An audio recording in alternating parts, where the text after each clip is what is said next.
Question number first का third है। दिया हुआ क्या है?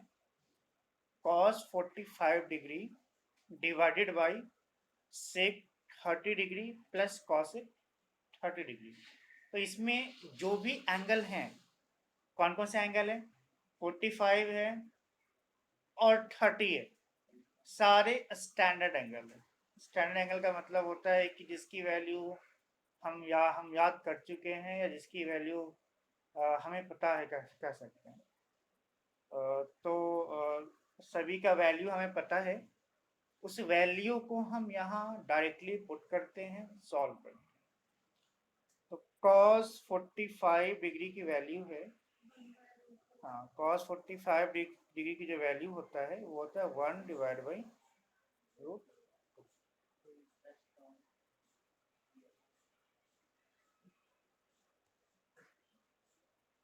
सेक 30 डिग्री तो उल्टा हमें याद नहीं होता है जनरली। तो सेक उल्टा होता किसका है? कॉस का। तो cos 30 का याद करो, cos 30 का वही होता है जो sin 60 का होता है। तो sin 60 का क्या होता है? √3/2। cos 30 का भी √3/2 होगा, और cos 30 का उल्टा sec 30 का होगा।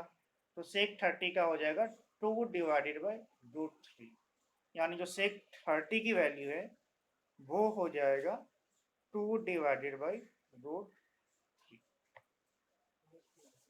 cosec 30, cosec किसका रिवर्स होता है, किसका उल्टा होता है? साइन का होता है।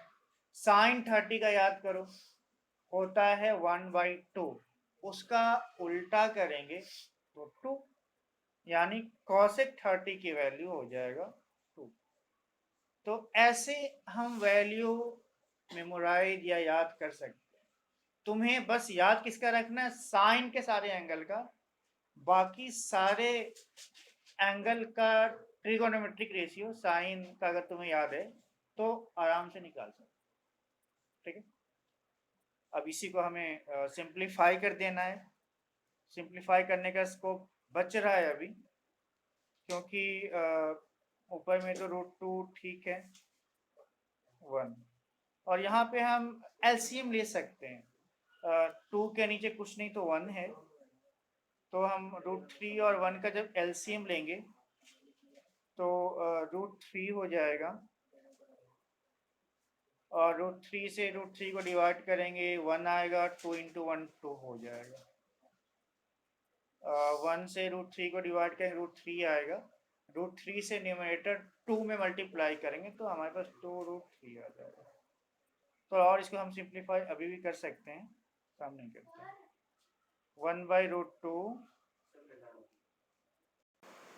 अब जो डिवीजन होता है उसे हम मल्टीप्लिकेशन में कन्वर्ट करते हैं।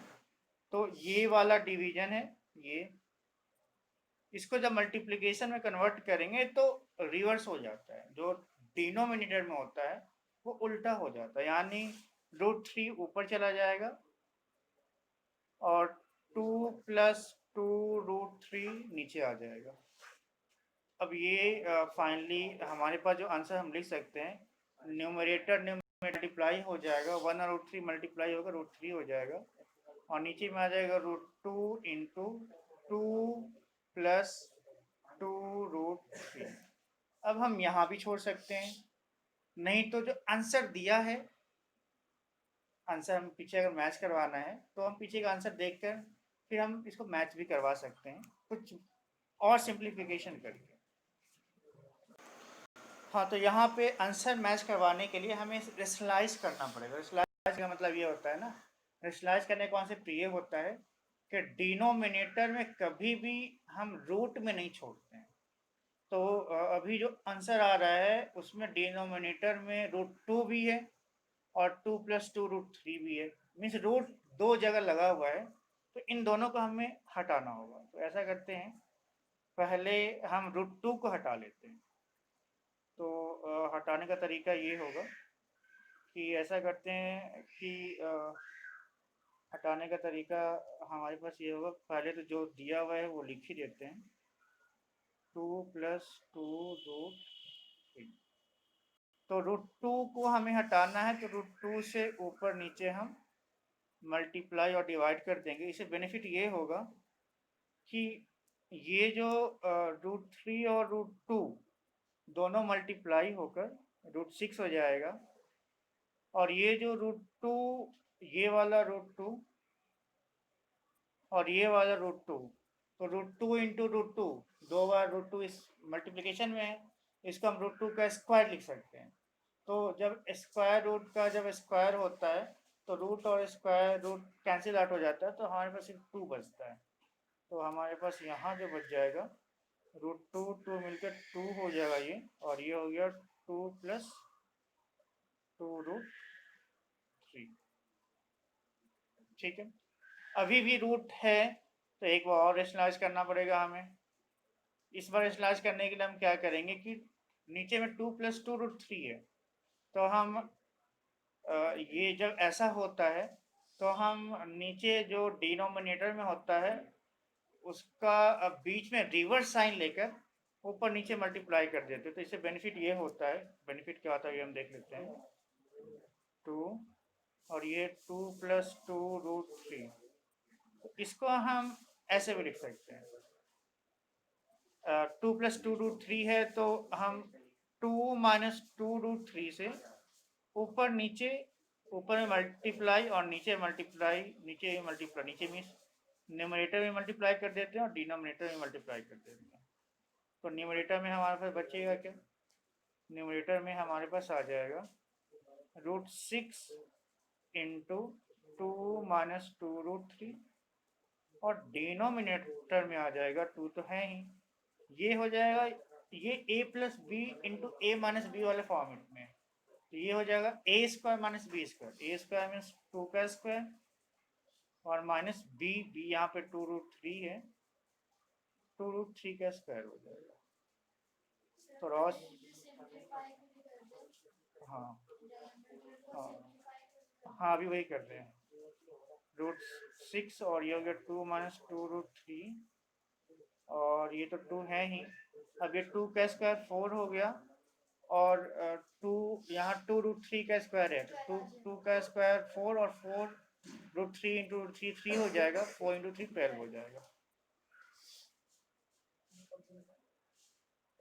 तो हमारे पास फाइनली आ जाएगा √6 और इंटू, ऐसा हम करते हैं 2 यहाँ से कॉमन ले लेते हैं, तो यहाँ 1 बच जाएगा और यहाँ √3 बच जाएगा। 2 और ये 4 माइनस 12 -8 हो जाएगा, ये -8 हो गया। अब 2 ऊपर में लेने से फायदा ये होगा ना, ये 2 2 कट जाएगा, ऊपर में क्या बच गया? ऊपर में बच गया है √6 इंटू 1 माइनस √3, और नीचे बच गया है -8। अब हम इस √6 को से मल्टीप्लाई कर देते हैं, ये √6 इंटू 1 √6 हो गया, और √6 इंटू √3 ये हो जाएगा -8, और ये √6 इंटू √3 ये √18 हो जाएगा, डिवाइड बाई -8। अब यहाँ से माइनस हम नीचे नहीं, डिनोमिनेटर में नहीं छोड़ते हैं, जिसको जब हम न्यूमरेटर में ले जाएंगे तो ऊपर वाले सभी का साइन चेंज हो जाएगा, जो माइनस में था वो प्लस में हो जाएगा, और जो प्लस में था वो माइनस में हो जाएगा, डिवाइड बाई 8। अब इस √18 को हम लिख सकते हैं ना, √9 इंटू 2 माइनस √6 डिवाइड बाई 8। अब 9 रूट के अंदर है, जब ये बाहर आएगा तो ये 3 हो जाएगा, तो हमारे पास बच गया √2, तो रूट के अंदर ही रह जाएगा, -√6 डिवाइड बाई 8। ये हो जाएगा फाइनल आंसर।